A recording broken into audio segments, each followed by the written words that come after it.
trayectoria ha formado líderes, inspirando a profesionales y aportando al desarrollo académico y social en diversos países.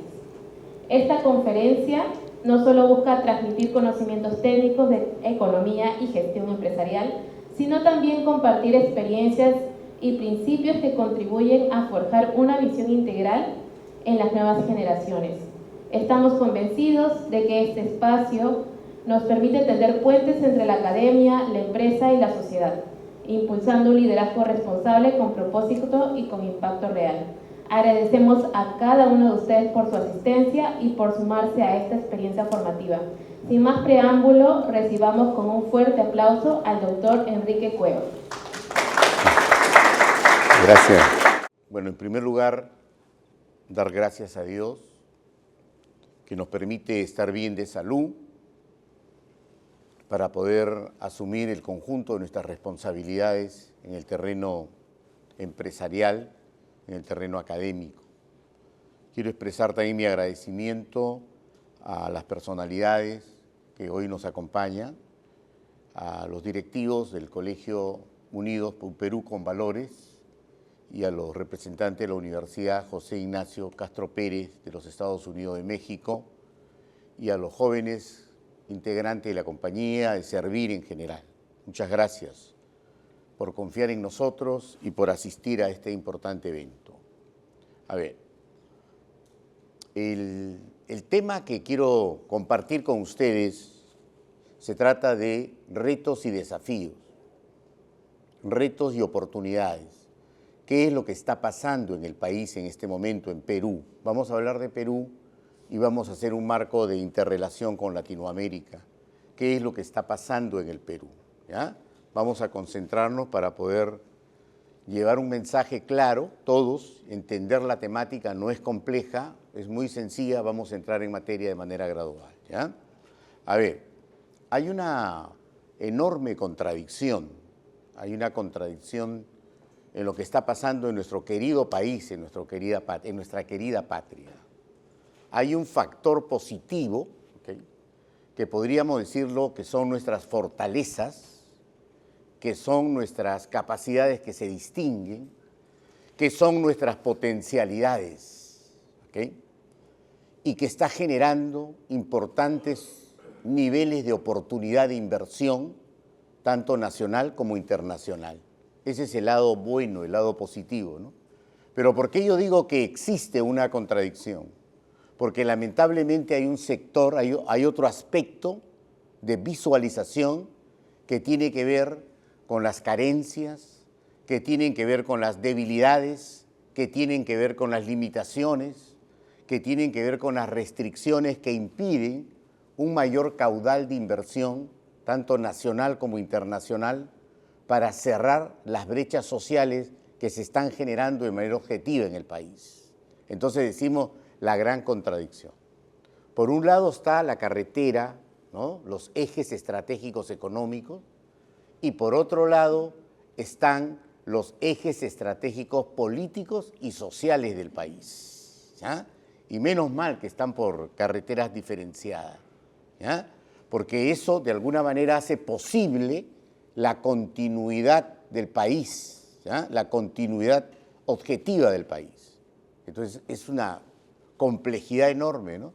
Entonces la pregunta es, ¿cómo la podemos resolver? ¿Qué debemos hacer para resolverla? Algunos pueden anunciar, bueno, hay que hacer reformas. El país necesita cambios y transformación. El país necesita una situación estructural cambiante, galopante, necesaria. Reformas en el tema educativo, reformas en el campo de la salud, reformas en el campo del trabajo, reformas en el control gubernamental, un sinnúmero de reformas. Pero sobre todas las cosas, y ahí nos vamos a centrar, ¿ok?, el país necesita tener un importante crecimiento económico de manera sucesiva en cada ejercicio fiscal anual que se sucede. Si el país no crece económicamente, el país no logra impulsar un desarrollo económico. Y la única manera de dar solución a aquello que yo digo, las enormes brechas sociales, ¿ok? Es cuando el país, Perú, nuestro querido país, alcance el ansiado desarrollo económico. Pero para lograrlo se requiere sobre todas las cosas sostener un crecimiento económico. La suma del crecimiento económico hará posible el desarrollo económico. Entonces, el país ha crecido el año pasado, ¿ok? El país ha crecido el año pasado en 3.2%. Hay una proyección del marco macroeconómico anual del país, que son las proyecciones macroeconómicas, de que este año debemos crecer en el orden del 3%. Pero si crecemos 3%, la economía del país, este año, 3.5% el siguiente año, 4% el subsiguiente año, no será posible alcanzar el desarrollo económico al que tanto estamos anunciando. El país necesita crecer en tasas de crecimiento del 3, 4, 5, 6, 7, 8%, por más de un quinquenio, por 6, 7, 8 años, crecer en tasas superiores promedio al 6 y 7%. Eso hará posible consolidar el desarrollo, tener el flujo económico necesario para impulsar programas de inversión que vayan tendientes a cerrar esa brecha social preocupante que he anunciado hace un momento. Pero para lograrlo, a ver, algunos dirán, no entiendo qué es crecimiento económico, ¿ya? Quizás ahí me detengo un ratito. Fíjate, el crecimiento económico del país tiene que ver con una palabrita, con un indicador macroeconómico, jóvenes, porque no todos son de economía, que se llama Producto Bruto Interno. PBI, han escuchado ustedes, ¿no? Producto Bruto Interno. Y el PBI del país es el indicador macroeconómico de crecimiento de la economía nacional. Y tiene que ver con la producción de bienes y servicios, ¿ah? Producción y comercialización de bienes y servicios de los diferentes sectores que conforman la estructura económica del país. Cómo se está creciendo en minería, ¿ok? Por ejemplo, oiga, se está creciendo porque hay importante exportación de cobre, de litio, de oro, entonces hay crecimiento en el sector minero. Cómo se está creciendo en agricultura, en transportes y comunicaciones, en vivienda, construcción y saneamiento, cómo se está creciendo en pesquería, en industria en general. El crecimiento de los sectores económicos a la que estoy haciendo referencia estructura el Producto Bruto Interno, ¿ok? Esa variable macroeconómica. Y en la medida que ésta crece cada año, va creciendo la economía, ¿ok? Va creciendo la economía y por consiguiente vamos impulsando esa gradiente que debe lograr en un momento determinado ese desarrollo económico que anuncio, ¿ok? Ahora bien, fíjense ustedes lo que aparece aquí, dimensiones claves para el crecimiento económico, ¿ya? Atención, no hay uso de celulares por ahí cuando yo estoy dictando una clase, cuando estoy dictando un tema. Concentrados, por favor, ¿no? Cuando yo hablo de crecimiento económico hay varias variables, pero centralmente hay 6 variables principales. Desarrollarlas sería una inmensidad de tiempo, ¿eh? Hay 6 variables que garantizan el crecimiento económico del PBI, de la economía nacional. La primera de ellas, la 1, que está por aquí, que ustedes la miran, se llama fortalecimiento institucional. ¿Qué será eso, no? Fortalecimiento institucional. La segunda se llama estabilidad macroeconómica. Entonces, ahí parece que aprobamos, ¿no? Porque la estabilidad económica se divide en 2 partes, en la política monetaria y en la política fiscal. Y del punto de vista monetario y fiscal, el país es estable. Sus indicadores muestran resultados positivos. Somos lo mejor en Sudamérica, en Latinoamérica, ¿ok? Segundo componente, estabilidad macroeconómica. Tercer componente, demanda interna y externa, ¿ya? Es decir, se llama la capacidad de quienes somos los ciudadanos en el Perú. ¿Cuántos somos? 35 millones, ¿no? ¿Ok? 35 millones, la capacidad de los mayores de 18, sobre todo, la capacidad del consumo interno. Hay dinero circulante, hay dinero en billeteras, digitales y físicas, para tener capacidad de consumo en el mercado? ¿Hay dinero suficiente? ¿Hay trabajo? ¿Ok? ¿Cómo estamos con el nivel de trabajo? Hay trabajo, estudio y por lo tanto hay consumo. A eso se le llama demanda interna y externa. Tiene una explicación, todo está graficado. Y en los podcasts, que hace 5 meses vengo explicando, 5 meses, todos los viernes, cada punto está desarrollado en extenso. El cuarto punto es la capacidad de que el país debe crecer económicamente si hay inversión nacional, pública y privada, nacional e internacional. Este es el punto 4. El país va a sostener crecimiento económico si existe importantes flujos de inversión que vienen desde el empresariado nacional y desde el contexto internacional, órganos cooperantes, fondos contravalor, todo eso tiene una explicación, ¿ok? Luego la diversificación productiva y luego el concepto de sostenibilidad, que es lo que he venido explicando en el último podcast del día viernes. Ahora bien, yo me voy a detener un ratito acá. Crecemos si hay fortalecimiento de la institucionalidad, ¿ya? Y entonces acá aparecen algunas palabritas, mira, ve. El fortalecimiento de las instituciones tienen que ver con los problemas políticos que el país tiene. ¿Ok? Fíjate, ¿y cuáles son los problemas políticos? ¿Ya? Vamos a verlo el primero, fíjate. ¿Quiénes conforman el Estado? Por eso dice institucionalidad vinculado al concepto de Estado. Los gobiernos son los que se suceden. Cada quinquenio se suceden gobiernos. La estructura del Estado es un concepto de permanencia, ¿ok? De horizontalidad, de sostenibilidad en el tiempo. Y entonces, el Estado está conformado ¿por qué? Por instituciones, tanto públicas como privadas, ¿ok? Pero nos vamos a referir centralmente a las instituciones públicas. ¿Qué está pasando? Fíjate, podría haber institucionalidad democrática si la población, la ciudadanía, tiene o no tiene credibilidad, tiene o no tiene confianza en las instituciones que conforman la estructura del Estado. ¿Tiene o no tiene? ¿No? Y vamos a ver esta estadística, mira, a ver. El Congreso de la República es la que ocupa el último lugar, ¿ok? Solamente el 7% cree en el Congreso de la República, un importantísimo poder del Estado, ¿ok? El Congreso de la República donde tiene la responsabilidad de promulgar leyes, ¿ok? En los diferentes campos de la estructura del Estado, ¿ok? Esto ha producido importantes leyes, hay algunas que han favorecido a la delincuencia, a la corrupción, ¿ok? Al crimen organizado.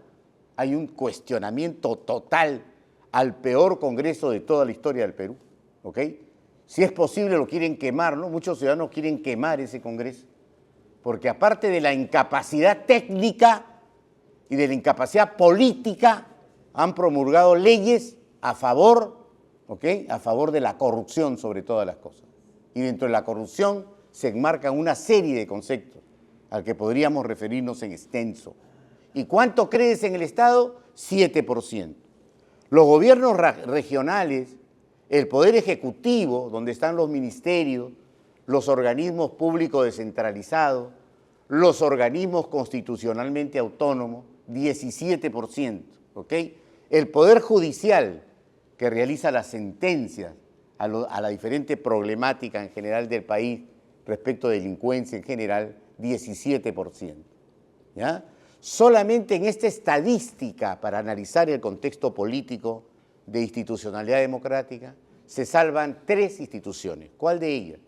¿Ya? ¿Cuál de ellas? La primera, como siempre, RENIET, 65% de credibilidad.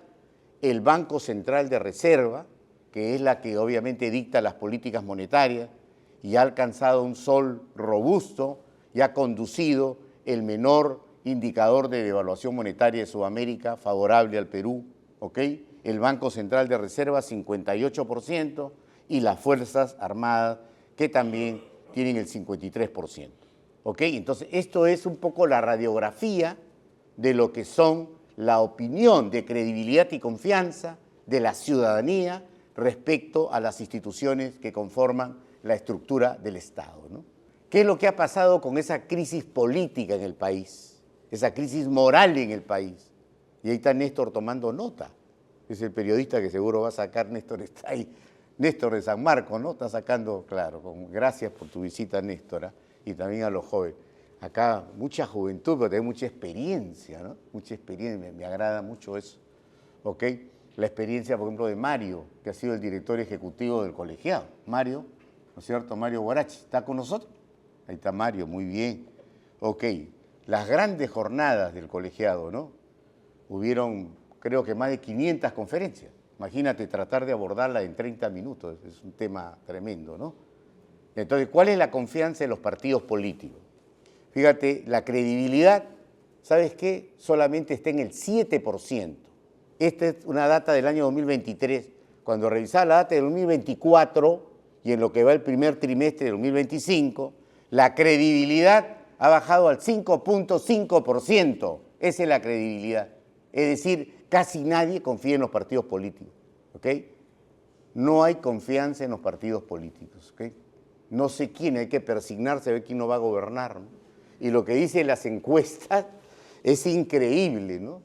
A ver, cada país tiene el presidente que se merece, hay un dicho. Lamentablemente hay un tema de cultura y de falta de educación política para elegir correctamente. Por eso la necesidad de construir estos espacios. Cuando los candidatos hablan, es decir, me gustaría mandarlos desde la primaria a una formación académica en temas de política y en temas de economía, porque no conocen nada en términos de estadística y macroeconomía. ¿Ok? La confianza en los partidos políticos está en el 5.8% en este momento. Sin embargo, tenemos la obligación de poder ir a votar para evitar la multa y elegir a nuestros gobernantes. Ese es el problema político, ¿ya? Ahora mira, ve, ¿quién es la principal autoridad? A pesar que Dina es mi amiga, porque trabajó en RENIET conmigo, yo trabajé los últimos 8 años, ¿ok? Como jefe de gabinete de asesores en RENIET, y ahí me jubilé, ¿ok? Sin embargo, la principal representación del Poder Ejecutivo está en el despacho presidencial encabezado por la Presidencia de la República. Jamás en la historia del Perú ha habido un enorme porcentaje de desaprobación, o sea, 94, o sea, 93.9, 94% desaprueba a la señora Presidenta de la República. Solamente el 2%, 2.52, aprueba. De 45 peruanos, uno da una opinión favorable, todo el resto la descalifica. Menos mal que ya falta poco para que se vayan, porque ¿cómo puede haber fortalecimiento, con todo respeto, pero esa es la estadística, ¿ok? ¿Cómo puede haber fortalecimiento de la institucionalidad democrática para crecer económicamente si la principal autoridad está desaprobada al 100%, casi nunca visto en la historia de la República, ¿no? ¿Ok? Y hablar de ese tema político es extenso, no sé qué va a pasar con ella, no sé dónde será su siguiente cuarto cuando salga después del ejercicio de gobierno, ¿no? Ahora, esto ha provocado, y acá está un tema en el tema político que me apasiona mucho también, ¿ok? Es el tema vinculado al sistema político, ¿ya? El sistema político, a ver, atención ahí, ¿ya? Fíjate, todos sabemos que hay un sistema político bien conocido que es la democracia, ¿no? Donde nos convocan cada 5 años a elegir a nuestras autoridades, para resumir el concepto de la democracia. Pero ¿qué está pasando? Fíjate que actualmente ya más del 50% de la población en el Perú ya no está creyendo, no cree en el sistema político democrático. Y ahí está la estadística, mira. Al año 2024, 52% ya obviamente está desaprobando el sistema democrático en el país. A pesar que la democracia es el sistema que debe ser elegido, por cierto mejorado, ¿ok? Pero con sus imperfecciones y todo, es el sistema democrático que debe conducir los destinos del país. Porque si no hay democracia, ¿qué cosa hay? Hay dictadura, ¿no? La dictadura, hablar de las consecuencias de la dictadura es hablar de ciencia política y es un tema muy extenso. Yo no creo en dictadura, no creo en fascismo, ¿ok? No creo, por cierto, en las botas que conduzcan los gobiernos. Ellos están preparados para otra responsabilidad, no para gobernar el país. ¿Okay? Sin embargo, dada la incapacidad de la clase política en el país, ya más del 50% está pensando en que debe cambiarse el régimen de gobierno, que no debe ser de democracia, sino de dictadura. Y este es el resultado de la estadística, y esto es preocupante. ¿Ya? Ahora, miren, vamos a ver ahora el gran problema, ¿no? Fíjate, el país ha tenido por décadas, ¿ya? Por quinquenios, en los últimos quinquenios sobre todo, importantes resultados económicos, muy importantes. O sea, ha crecido el presupuesto general de la República. En un momento te voy a mostrar el crecimiento del presupuesto. Mira acá, ¿ya? Quiero que me acompañes un ratito acá. Mira, ve. El año 2019, ¿ya? Acá está, me ves la estadística, el presupuesto general de la República, o sea, todos los ingresos de recaudación del país se proyectaron, y por lo tanto fue el presupuesto, en 168.000 millones. ¿Ya? El año 2021, 183.000. El año 2022, el presupuesto para gastar el dinero que tuvo el Estado, con el gobierno de turno, que se encargó de ejecutar ese presupuesto, 197.000. El año 2023, 215.000. El presupuesto, te lo voy a mostrar en una gráfica, hoy está en 265.000 millones. Es decir, hemos tenido crecimiento permanente del presupuesto general de la República. Una fortaleza importante, ¿no? Ahora, fíjate tú, el Producto Bruto Interno, aquello que te he comentado en economía, el Producto Bruto Interno, crecimiento de la economía de los diferentes sectores del país, ¿no? Te hablaba de agricultura, minería, etcétera, ¿ya? Fíjate cómo ha crecido el PBI nominal, ¿ya? Porque hay dos tipos de PBI, el PBI nominal y el PBI real. Eso te lo explico más adelante. El PBI nominal, o sea, el crecimiento de la economía, ¿cuánto dinero ha producido? Mira, ve, comenzó con 775.000 millones, miles de millones, 775.000 millones, ¿ok? Fíjate, creció a 877.000 millones, y en el año 2023 el PBI 999.000 millones de soles. En el 24 ya llegamos a 1 billón. 1 billón. Y en lo que va del 25, 1.033 millones. La conclusión, creció el presupuesto y ha crecido el Producto Bruto Interno.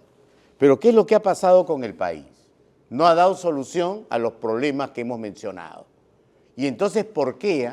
Porque hay un flagelo, hay un problema central, fundamental, ¿ok?, que es lo que está generando un forado en la economía del país. ¿Cómo se llama, Néstor? ¿Te acuerdas de ese tema? Se llama corrupción, ¿no es cierto? Oiga, la corrupción, la famosa corrupción, ¿no? Que no ha habido la voluntad política, ¿ok?, la decisión política de los gobiernos de turno de enfrentar a este enorme problema de la corrupción en el país. ¿Tú sabes cuánto dinero se lleva la corrupción cada año en el país? La pregunta es, ¿cuánto dinero se lleva la corrupción? Aquellos presidentes, aquellas autoridades del gobierno regional y municipal, aquellos ministros de Estado y todos quienes han conducido están con procesos legales y algunos están presos. ¿Cuánto de dinero se lleva? ¿Sabes cuánto? Se lleva casi 25.000 millones cada año. 25.000 millones cada año. Y acá está la estadística, fíjate. Aquí está la estadística, ¿ok?, de los dineros que se llevan. Mira, por ejemplo, el año 2021, para referirte acá, tú me estás viendo en la gráfica, concéntrate, no te me quede dormido, uno por ahí se me está durmiendo, 24.000 en el año 2021. ¿Cuánto dinero se llevó la corrupción en el año 2022? 24.419. El 2023, 24.268. ¿Qué porcentaje del presupuesto se lleva cada año la corrupción? Fíjate, en el 2019, 14% del presupuesto se llevaron estos señores, dinero a su bolsillo. El año 2020, 13, 21, 14, 22, 12, ¿ok? ¿Y qué porcentaje respecto del Producto Bruto Interno? Acá está, mira, 3% del PBI, 3% del PBI, 2.43%. O sea, lamentablemente, si ese dinero que se llevan estos señores deberían estar destinados ¿hacia dónde? 24.000 millones de soles, ¿hacia dónde? A ver, deberían estar destinados a postas médicas, a hospitales adecuadamente implementados, a campañas de nutrición para enfrentar desnutrición crónica, anemia, mortalidad infantil, a colegios, ¿ok?, incorporados con infraestructura educativa adecuada, con tecnología adecuada. Deberían estar trasladados esos dineros a poder cerrar la brecha de infraestructura. Sin embargo, ese dinero se va a la corrupción. Y todos los años se va el dinero. Entonces, ¿dónde están las medidas políticas, ¿ok?, sustantivas, tanto en la Policía Nacional, en la Fiscalía de la Nación, en el Poder Judicial, para poder enfrentar, y en el control gubernamental, en la Contraloría, para enfrentar al tema de la corrupción en el país? Le tiemblan las manos en general, le tiemblan los pies, por eso requiere un gobierno fuerte, duro, ¿ok?, para poder hacer la necesaria transformación y enfrentar al tema de la corrupción en el país, ¿ya? Porque es lamentable en ese sentido, ¿ya? Ahora bien, todo eso es la parte, oiga, qué problema, ¿no? Pero no hay nada positivo, no. En la vida hay, obviamente, lado bueno y lado malo. Pero este es lo más preocupante. Vamos a hablar de las fortalezas económicas. No solo crecí en presupuesto, no solo crecí en Producto Bruto Interno, sino, mira, la cantidad de variables, voy a seleccionar algunas, que demuestran una importante gestión en el tema fiscal y en el tema monetario. Ministerio de Economía y Finanzas y Banco Central de Reserva, en la conducción de la economía del país. Fíjate acá, la primera de ellas, esta de acá es nuestro galardón de oro, ¿no? ¿Sabe qué? ¿Por qué nuestro galardón de oro? Porque nosotros tenemos la mejor tasa de inflación en términos mirados hacia abajo, ¿ok? Fíjate tú acá en la gráfica, mira, ve, desde el año 2023, ¿ya? Porque el 22 fue una consecuencia producto de la pandemia en general, pero del año 2023, la inflación en el Perú, 3.2%. El año 2024, 2.2%. El año 2025, o sea, terminamos la inflación el año pasado con 2%. Y la proyección para este año, 1.8%. Y en lo que va de enero a agosto, 1.1% de inflación. Y algunos dirán, oiga, no, disculpe, pero no entiendo qué es inflación. ¿Ok? ¿Qué cosa es inflación? Es un indicador que mide el nivel de precios, el incremento del nivel de precios, sobre todo de la estructura de la canasta básica familiar. ¿Cuánto han subido las cosas en el mercado, en otras palabras? Menos mal que han subido poco, ¿ok? Han subido, pero han subido poco, ¿ya? Porque esta es la mejor tasa de inflación comparada para Latinoamérica. Eso significa que hay políticas de respaldo a la estructura fiscal que ha permitido que no exista un incremento de precios sustantivo y pueda fracturar la tasa de inflación que se tire hacia arriba, ¿no? ¿Cuánto fue la inflación en el año 80, se acuerdan? ¿Ah? Nosotros batimos récord en inflación, ¿no? 7.000% de inflación. No recuerdo quién condujo ese gobierno. Y el país le dio la oportunidad a ser segundo gobierno, ¿no? ¿Ok? Hay una incapacidad en la conducción de política económica fiscal que produjo ese tema. ¿Cómo está la parte comparada? Te decía, mira, ve, ahí sí ganamos definitivamente, mira. Esto es a mayo del año 2025. La inflación en el Perú, 1.69, ¿ya? A mayo. Fíjate, todos los países, le ganamos a todos, incluso a Canadá, Estados Unidos, frente a Venezuela, con las complicaciones de su régimen político, 172%. Argentina, bueno, acá hay un problema con Milei, complicado ya, ¿ok? Ha perdido en las elecciones regionales y locales Milei, ¿no? Y posiblemente ingrese un colapso, una pena por un colapso económico, por un tema ya de política económica fiscal. 39.4%, y aquí nosotros tenemos el mejor comportamiento de tasa inflacionaria. Esa es la parte positiva, ¿no? Pero eso va en piloto automático, ¿no? No le podemos decir gracias, señora presidenta, porque usted ha tenido la capacidad de conducir la inflación en el país. Eso va por piloto automático. Ahora, fíjate qué está pasando con la depreciación respecto del sol respecto del dólar. El sol peruano, ¿ya?, es la moneda más fuerte en este momento en Latinoamérica. Más fuerte que todas las monedas de Latinoamérica. Y fíjate la comparación con el dólar, ¿no? Aquí aparece una línea roja que tú puedes ver acá, ¿ya? O sea, una línea roja, por ejemplo, en el año 2021, para explicarte, el dólar estaba en 3.9, ¿no? ¿Y qué ha venido pasando con el dólar? ¿Ah? Ha venido bajando. ¿Cuánto está el dólar ahora? 3.50, 3.49, ¿ya? Cuando hice la evaluación al año 2025, pero al primer trimestre, 3.65. Pero ¿qué está pasando en la comparación desde el año 2022? Fíjate acá, aquí tenemos, fíjate acá, aquí hay una bajada de menos 4.61. Eso se le llama apreciación. Es decir, como el dólar baja, nuestra moneda sol se repunta y por lo tanto no hay depreciación, hay apreciación. Crece el valor monetario del sol, ¿ya? Fíjate aquí, seguidamente acá, estos negativos son que nos hemos apreciado, es decir, tenemos mejor posición monetaria respecto del dólar. Y la parte acá, negrita, es depreciación, ¿ya?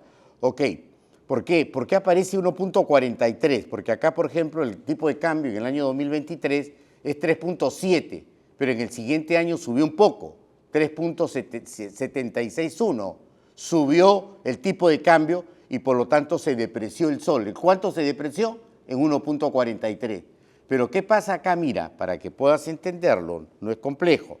En el año 2024, ¿ok?, el tipo de cambio 3.71. En el año 2025 bajó el dólar, ¿a cuánto? A 3.650, 3.650. Por lo tanto, ¿qué pasó con el sol? Se apreció el sol, se apreció, es decir, mejor posición monetaria, más sólida. ¿En cuánto se apreció el sol? En 2.95%. De tal manera que la segunda variable que es importante en el Perú es de evaluación monetaria, ¿ya? O sea, es una fortaleza importante como es también el factor inflacionario, ¿ya? Tercera fortaleza, potencialidad en economía del país, ¿ya? Ok, es la llamada balanza comercial. ¿Qué cosa es una balanza comercial? Tiene que ver con dos conceptos. Uno que se llama exportaciones y la otra que se llama importaciones. Lo que exportamos a los otros países, de Perú hacia el mundo, ¿ok? ¿Qué cosa exportamos nosotros? Minerales, ¿no es cierto? Productos tradicionales, productos no tradicionales. Estamos importando ahorita palta, por ejemplo, estamos arándano, estamos exportando kiwicha, ¿no?, productos andinos. Exportamos materia prima, exportamos sustancialmente, principalmente, no únicamente materias primas. El gran reto, el gran desafío es que la exportación del Perú de sus bienes y servicios tenga un componente de valor añadido para poder ingresar a procesos manufacturados, a un proceso de industrialización necesario que implique que podamos transformar materia prima, generar producto en proceso y exportar producto en proceso. Y obviamente luego consolidar producción terminada para poder exportar producción terminada. Porque acá sucede que exportamos uvas a Chile y Chile le importamos vino. Exportamos uvas a Argentina y Argentina no vende vino, ¿ok? Cuando nosotros deberíamos procesar la uva y exportar obviamente el vino de manera importante, sustancial, que permita el proceso de reemplazo. A eso se le llama diversificación productiva, tiene toda una explicación. Ingresar a proceso de manufactura, de industrialización, ¿ok? Pero sin embargo, a pesar de todo, la exportación en el Perú supera a la importación. ¿Y qué es la importación? Lo que traemos de afuera, ¿no es cierto? O sea, lo que nos venden, lo que traemos. Cuando comparamos la exportación respecto a la importación, hay importante diferencia. A eso se le llama balanza comercial. Esa línea azul, atención. Néstor, ¿estamos de acuerdo? ¿Estás dando nota, Néstor? Ok, muy bien.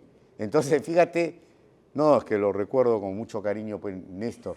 Néstor es el mayor de toda la sala, creo, ¿no? Ese Néstor, qué gusto.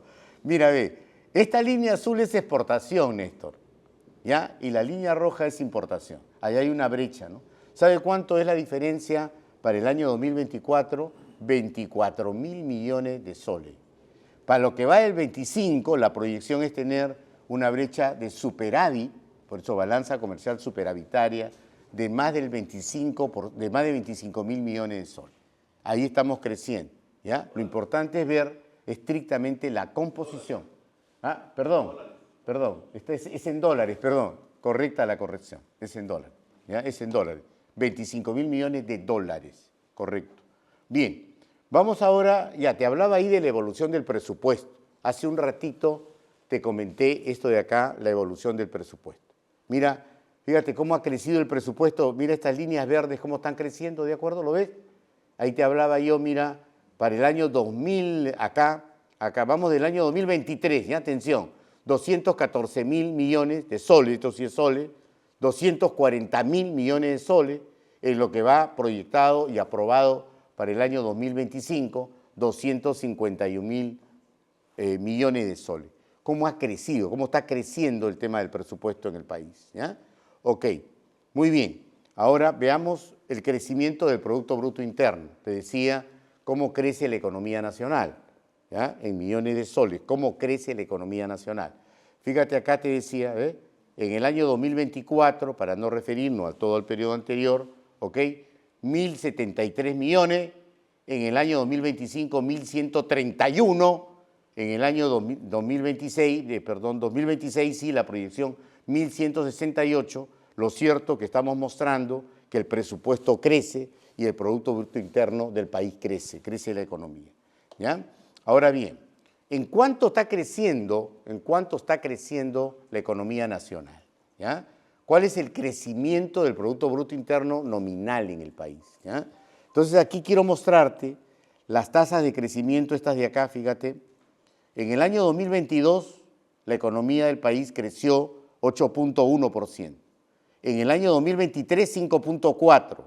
En el año 2024 la economía en términos nominales creció 7.4%. Y la proyección para este año es que la economía en PBI nominal pueda crecer 5.4%. ¿Ok? Ese es PBI nominal. Ahora mira, ve, acá aparece un concepto que es importante que tú como estudiante y los profesionales que nos acompañan podamos diferenciar. Hay dos tipos de PBI, el PBI nominal y el PBI real, ¿ya? Esto es en miles de millones de soles. Para poder calcular un PBI real necesitamos dividir el PBI nominal, el que ya te hablé hace un ratito, en millones de soles, dividirlo con un deflactor del PBI. Pero para calcular el deflactor, ¿ya? Esto implica tener un indicador base 0, 100%, que lo referimos para el año 2007. El deflactor base del 2007 es 100, y cuando yo divido el PBI nominal sobre el deflactor, encuentro que el crecimiento de la economía del país en términos de PBI real son, por ejemplo, en el año 2022, 568.000, en el año 2023, 564, y en el año 2024, 582. La pregunta es si cómo sale, ¿no? Acá está el deflactor, hay una fórmula para calcular los deflactores, pero si yo quiero hacer un experimento con ustedes de fácil identificación, debo decir lo siguiente, mira, acá está diciendo usted, atención, que el PBI real en el año 2024 es 582.000 millones de soles, ¿de acuerdo? Y que usted tiene un factor de deflación de 184. Si yo divido en el año 2024, o sea, yo tengo acá un PBI 2024, mira, acá 1.073 millones. Si yo divido este PBI nominal, 1.073 millones, sobre el deflactor del año 2024, que es 184, me va a salir el PBI real 582. Este es PBI real, ¿ok? Ahora, por eso si le preguntemos, ¿no? ¿Cuánto es el crecimiento del PBI real? No es 5.2. Ese es crecimiento de PBI nominal. El PBI real ha crecido en el año 2024 en 3.2%. La economía del país en PBI real ha crecido 3.2%. Acá está el 3.2%. Y la proyección de crecimiento para el año 2025 es 3.1%. Esa es la diferencia entre PBI nominal y PBI real. ¿Ok? Fortaleza del Perú. Caramba, creció usted en presupuesto, creció el PBI nominal, le aplicó el deflactor y siguió creciendo en el PBI real. controló inflación, controló devaluación, tiene balanza comercial positiva. ¿Ah? Entonces, ¿qué está pasando? Ahora, ¿cuáles son los desafíos económicos? ¿Ah? Por eso dice retos y desafíos. ¿Habrá algo preocupante en la economía del país? No todo es color de rosa en las variables macroeconómicas. Hay algo que también preocupa. Lo que preocupa se llama la existencia de un déficit fiscal. Entonces la pregunta es, ¿qué cosa es el déficit? Porque hay dos palabritas, ¿no? Superávit y déficit. ¿Cuándo hay superávit y cuándo hay déficit? ¿No es cierto? A ver, si nos referimos a la economía del hogar, tú sabes que, a ver, la remuneración básica es 1.130, ¿no es cierto? Y si trabaja una sola persona, 1.130. El promedio de más de una, o sea, 2 o 3 personas, que es el ingreso promedio familiar, está más o menos en 1.810 soles. Promedio familiar, ¿ya? Porque no todos ganan la remuneración básica. 1.800, 2 personas laborando, ¿ya?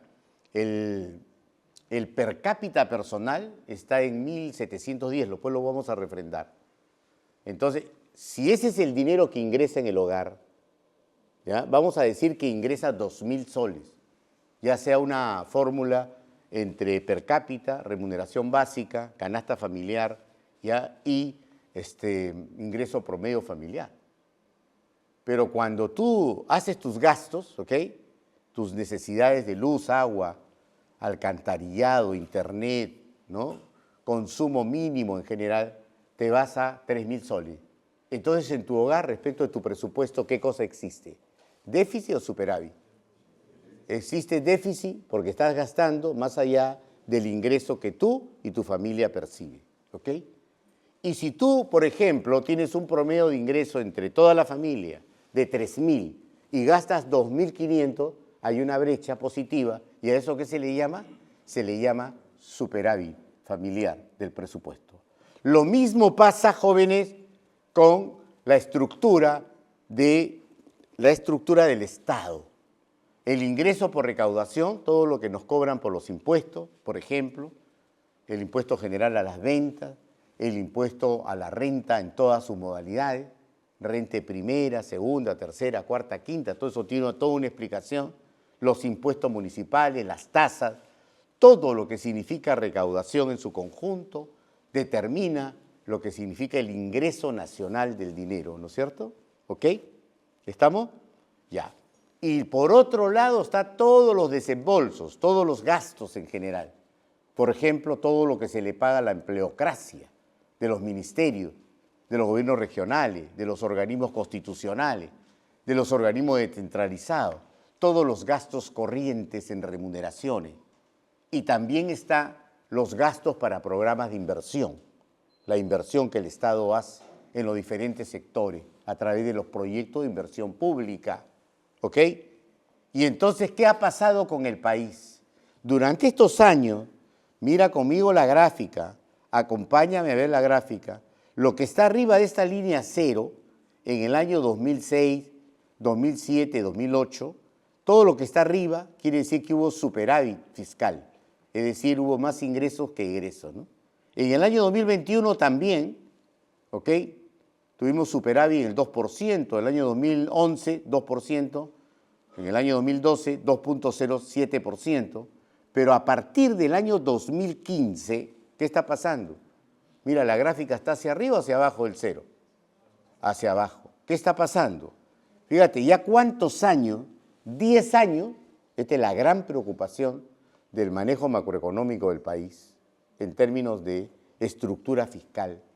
Hace 10 años que el país está presentando déficit fiscal, es decir, se están consumiendo las arcas fiscales del país.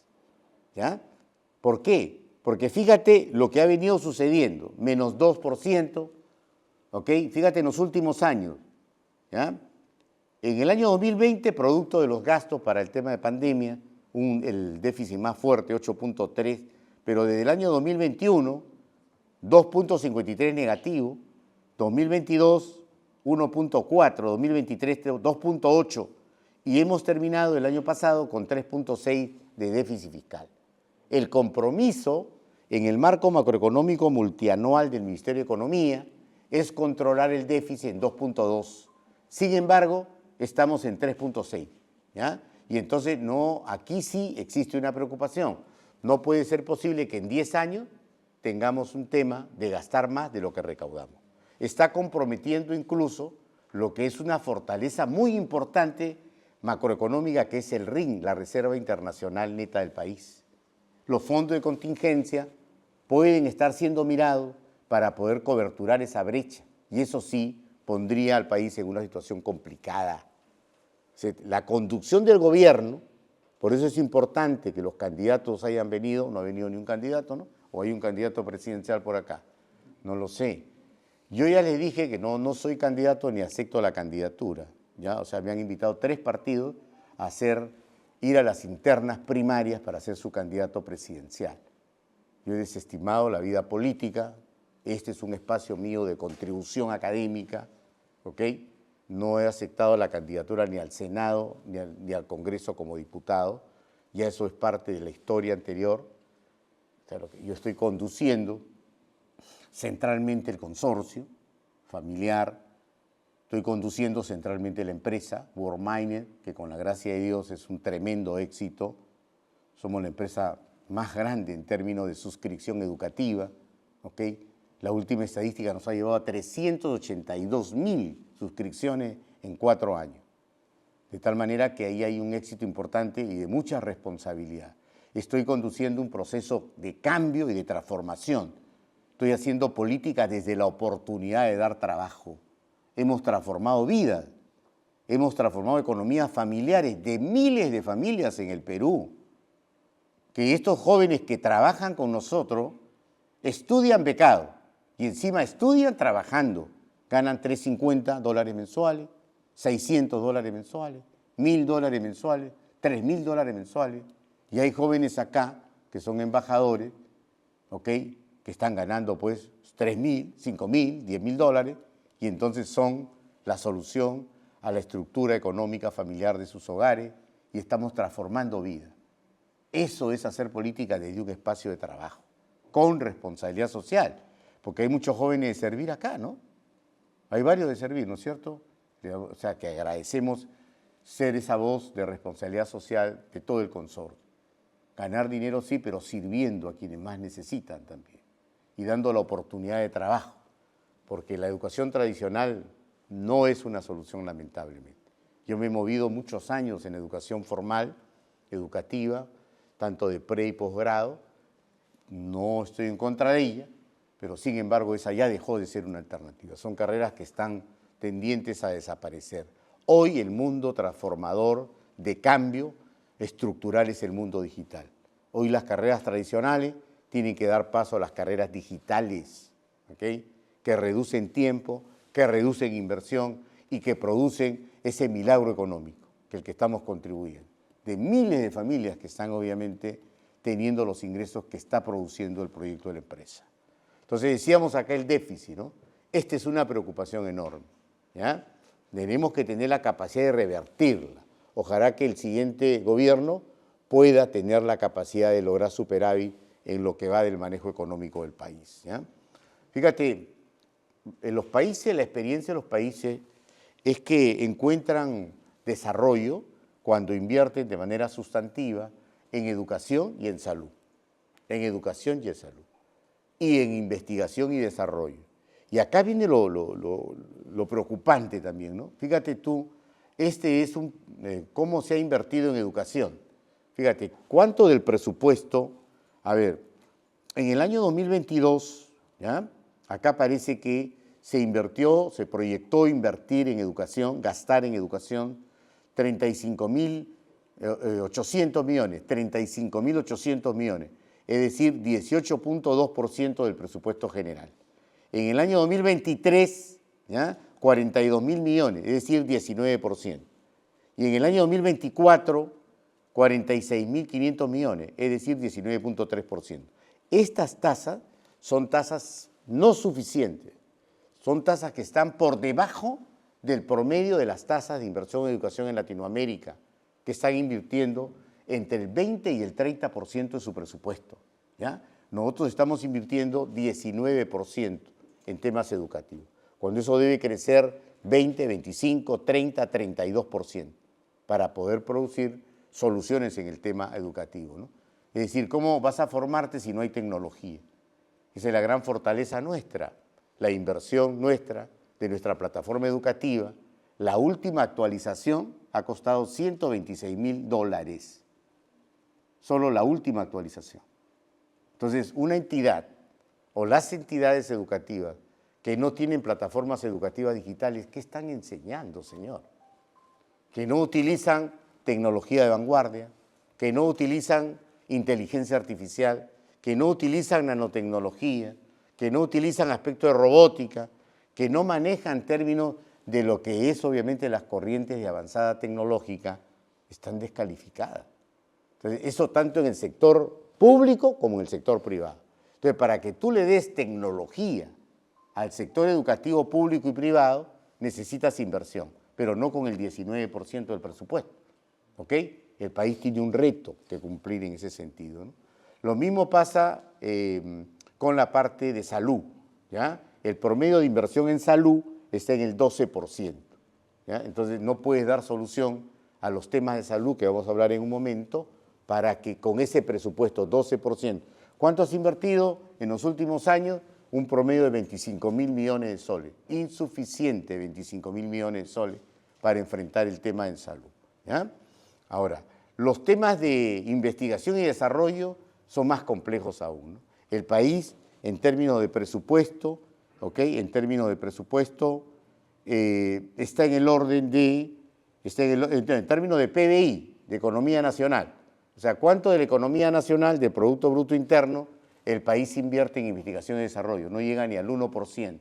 0.12, ¿ok? 0.12% del PBI invierte en investigación y desarrollo. O sea, definitivamente, ¿no? Cuba, mira, Venezuela, Cuba, con toda la complejidad de su régimen, están invirtiendo por arriba del 8, 10, 12%. Brasil, 16%. Nosotros no llegamos ni al 1%. ¿Ok? Bien. Entonces, ya acá está el per cápita, acá está, yo te decía, ¿cuánto está el per cápita actualmente? ¿Ok? $592. ¿Cuánto está la remuneración mínima en soles? Remuneración mínima vital, 1.130. ¿Cuánto está la canasta básica familiar del consumo familiar en el país? 1.860. Ok, ahora, ¿cuáles son los desafíos sociales? Vamos a precisarlos ahí, ¿no? Vamos a precisarlos.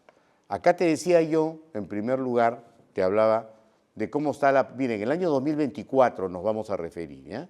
En el año 2024, la pobreza extrema, 5.5%. ¿Ok? Los pobres, en general en el país, 22.1%.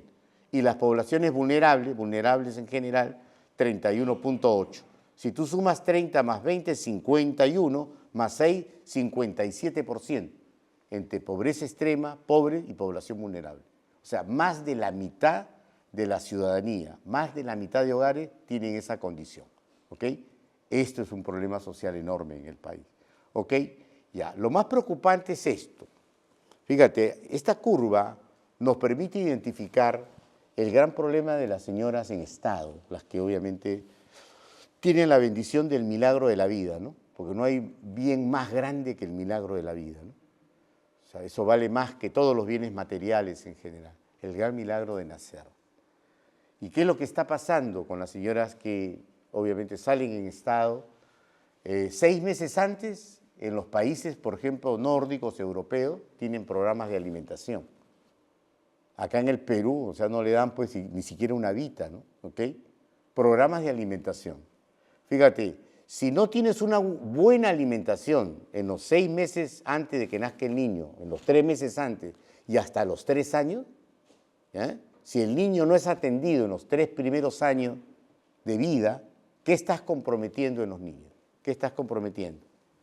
Problemas de vista, problemas de oído, va a tener dificultades en el lenguaje, va a tener dificultades en las funciones de inteligencia cognitiva, en las capacidades cognitivas y no cognitivas, de tal manera que Si tú vas a ver la estadística que más del 50% de los niños en la zona rural, selva y sierra, tienen desnutrición y anemia, ¿qué le estás comprometiendo a esos niños? Vista, oído, inteligencia. Por lo tanto, estás declarando de manera expresa una discapacidad, tanto cognitiva como motora. ¿Ya? ¿Y qué pasa con esos niños, su actividad de educación? ¿Se van a adaptar o no? No, van a tener dificultades de aprendizaje, van a tener dificultades en salud y por consiguiente van a tener dificultades de acceso a la actividad laboral. Y en consecuencia es una situación muy complicada para esos hogares. ¿Ya? Porque mira, ve la data, ¿qué nos dice la data de los niños de 6 a 35 meses? ¿Ya?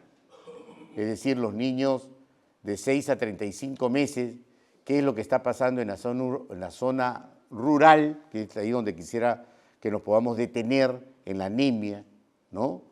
Mira, 51.9% de los niños de 0 a 3 años en la sierra y en la selva del país, 52% son anémicos. Es decir, de 10 niños, 5 son anémicos. De 100 niños, 50 son anémicos. Entonces, ¿qué está comprometiendo? Lo que estábamos hablando aquí, ¿no? Está comprometiendo este problema en general. ¿Ya? Eso es respecto a la anemia. ¿Y qué está pasando con la desnutrición infantil de los niños de 0 a 5 años? ¿Qué es lo que está pasando? Fíjate, en la zona rural, sobre todo me gustaría precisar la zona rural. El 20.9, 21% de niños no solo son anémicos, sino además tienen una desnutrición crónica. Y entonces, ¿qué pasa con esos niños? Tienen una discapacidad pronunciada, severa, su pelito es medio rubio y su pancita está engordada en general, ¿no? ¿Y qué es lo que está haciendo el Estado frente a esto? ¿Qué programa de nutrición para poder resolver este gran problema nacional? ¿Ok? Nosotros, a pesar de todas las situaciones de la empresa, a través de Servir tenemos una gota de contribución importante. Llevamos alimentos en programas de alimentación para poder de alguna manera, a pesar de ese mar inmenso, con una gota contribuir a este problema nacional. Ojalá muchas empresas y sobre todo el Estado asuma plenamente esta responsabilidad, ¿no? Fíjate, ¿cómo puede ser posible las estadísticas? Porque la desnutrición crónica no es de ahorita. Fíjate acá, 24.5%, 2019, 24.8%, es decir, todos los años, desde el 2019 y los años anteriores, casi se ha mantenido un promedio de más del 20% de nutrición crónica en los niños en el país, ¿ok? Y de anemia en el país. Esto ha producido mortalidad infantil agravante, preocupante, y obviamente niños que no superan las expectativas educativas y menos la incorporación al mundo laboral, ¿ok? Por eso se quedan dormidos en general. En pregrado es tremendo, los chicos uno está dictando, los chicos están durmiendo en general, ¿no? Y sus resultados en evaluación son tremendamente complicados, ¿ok? Y entonces ahí está el problema central, ¿no? ¿Ok? Ya, ni hablar de los niveles educativos, ¿no? O sea, Perú ha tenido en las pruebas PISA los últimos lugares en temas de comprensión lectora y razonamiento matemático, los últimos lugares. O sea, hay mucho por hacer en el tema educativo. Otro de los grandes problemas nacionales, amigos, es el problema de la inseguridad, el problema de la inseguridad ciudadana, ¿no? Aquí el problema ya es muy preocupante. O sea, uno ve noticiero y todo es un desastre. Hasta en Facebook ya uno no quiere ver ni redes sociales porque todo es un tema básicamente de actuación de la delincuencia, ¿no? Y descubrir que parte de la policía y en algunos casos Fuerza Armada están dentro de lo que son las bandas criminales en general. Fíjate tú, la percepción de inseguridad ciudadana en el país está en el orden del 85%. Es decir, todo el mundo sale temblando y con un temor tremendamente preocupante de que va a sufrir de alguna manera un tema de la delincuencia en el país. Y lo más preocupante es la victimización. Es decir, ya casi el 26.8%, 30% ya de la población ha sido víctima de la delincuencia en el país. Entonces, esto implica medidas radicales, o sea, medidas fuertes, obviamente, del gobierno que debe conducir para revertir esta situación. No es posible que el 85% de la población tenga esa percepción. Y no es posible que casi el 30% de la población tenga obviamente un tema de victimización. O es el gobierno de turno o es la población organizada, o somos nosotros mismos quienes tenemos que enfrentar este problema en general. ¿Ok? Por eso que en otras poblaciones ya no creen en las entidades del Estado. Cajamarca, Chota es un ejemplo de eso, ¿no? Viene el azote, viene obviamente las medidas enormes de parte de la misma población organizada, justamente por este problema que está sucediendo en el país, ¿no? Y entonces, finalmente este tema, que es obviamente muy preocupante, porque hay muchos temas en general, este tema tiene que ver con los chicos de 15 a 29 años. Mira, que es una población de 8.200.000 jóvenes, que son el futuro de la conducción de gobierno del país. Entonces, ahora, ¿cuántas personas trabajan y estudian? Trabajan y estudian, ¿ya? 2.100.000 trabajan y estudian, solamente los que tienen el privilegio de trabajar y estudiar, 2.100.000, ¿ok? Trabajan y estudian el 25%. Ahora, no trabajan ni estudian, o sea, estos se llaman los famosos ninis, no trabajan ni estudian. Está sentado en su casa viendo televisión, ¿no?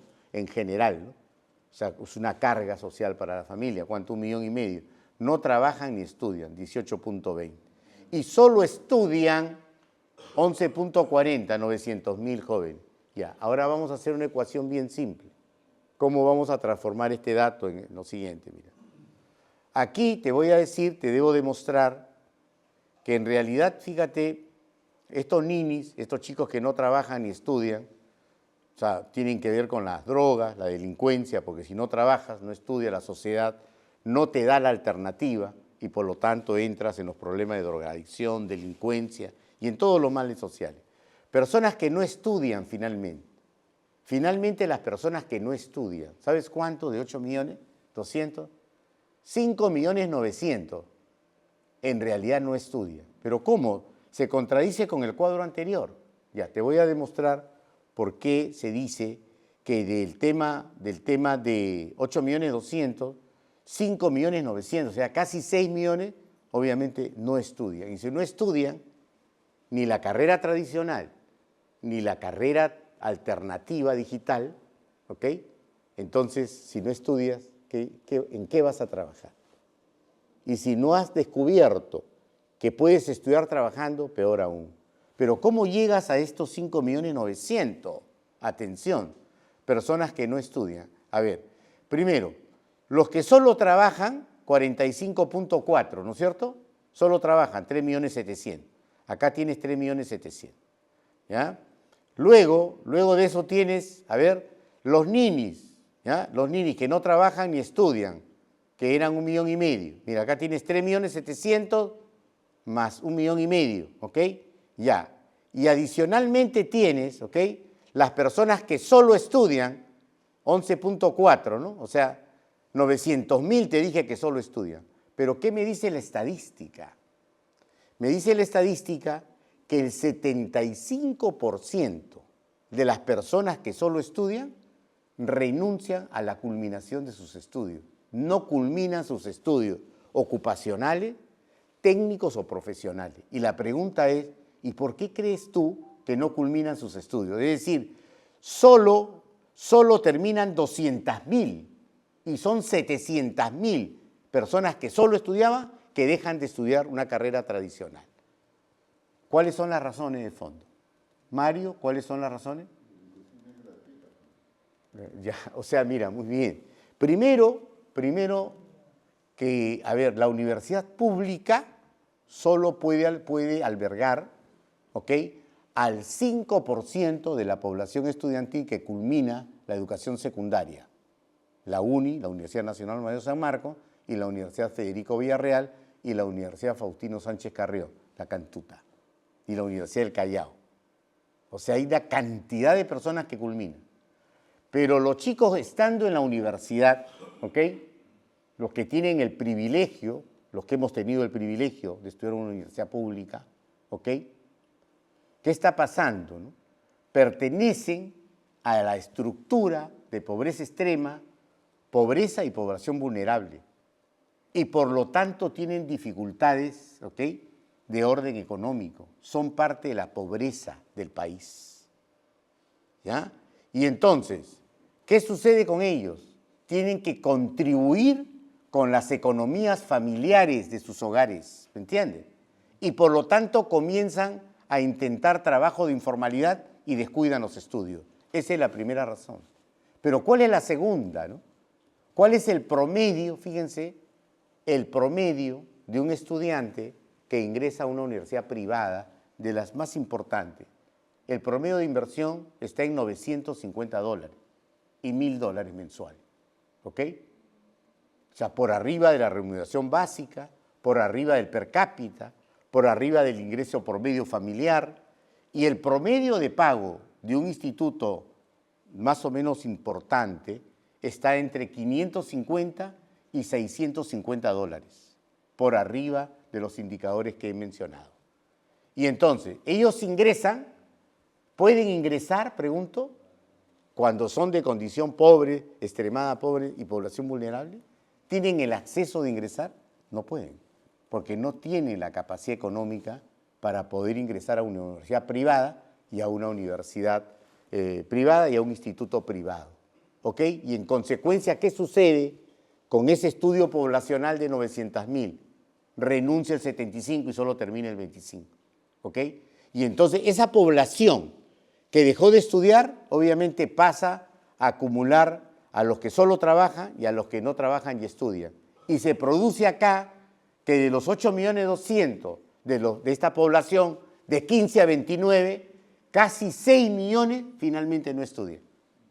5.9. Y entonces, ¿dónde está el futuro del país? ¿Ok? ¿Cuáles son las soluciones? Si tú mantienes un tema tradicional, ¿no?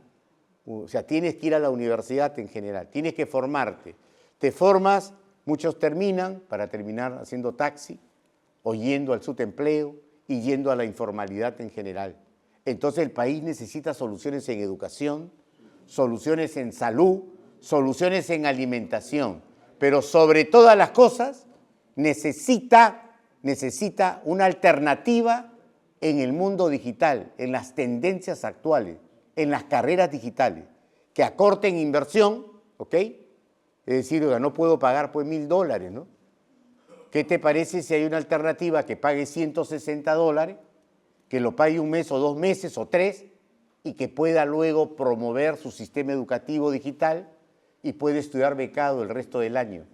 ¿Y qué te parece si después de los 3 meses de estudio, adicionalmente puedes iniciar un trabajo como promotor educativo, promoviendo las bondades, las fortalezas de esta alternativa para que puedas finalmente ganar trabajando y estudiando? ¿Cuál es la alternativa? Necesitas innovación educativa, necesitas invertir en tecnología, necesitas mirar lo que está pasando en otros países, ¿no? En Estados Unidos la principal carrera es de mercado financiero, es la carrera de trading en todas sus modalidades. En el Canadá y Estados Unidos la carrera más fuerte ahorita es comercio electrónico, e-commerce, comercio electrónico. Hoy aparecen la maestría, el doctorado, el pregrado en inteligencia artificial. ¿Ok? Hoy hay que ir a una transformación digital, hoy el mundo ha cambiado en esa alternativa. Esto es un problema enorme, así como hay problemas para niños, hay problemas para jóvenes. Y en consecuencia, las oportunidades implican programas que tengan inteligencia artificial, desarrollo de software, ciencia y análisis de datos, ciberseguridad, marketing digital, nanotecnología, ¿ok? Robótica y las nuevas profesiones del futuro que ahorran tiempo y que ahorran costo, tienen que ver con marketing digital y tienen que ver con trading en general. Son las alternativas del futuro, que ojalá pueda ser la esperanza del cambio y la transformación que el país necesita en el terreno técnico, pero en el terreno político implica gobernantes con una visión de futuro, con un conocimiento de la macroeconomía y la estadística de Estado, y que obviamente tengan amor por el Perú y sobre todo por lo que más necesitan en el Perú. Señores, ha sido para mí una oportunidad, gracias, ¿no?, por la oportunidad de poder compartir esta experiencia. Okay.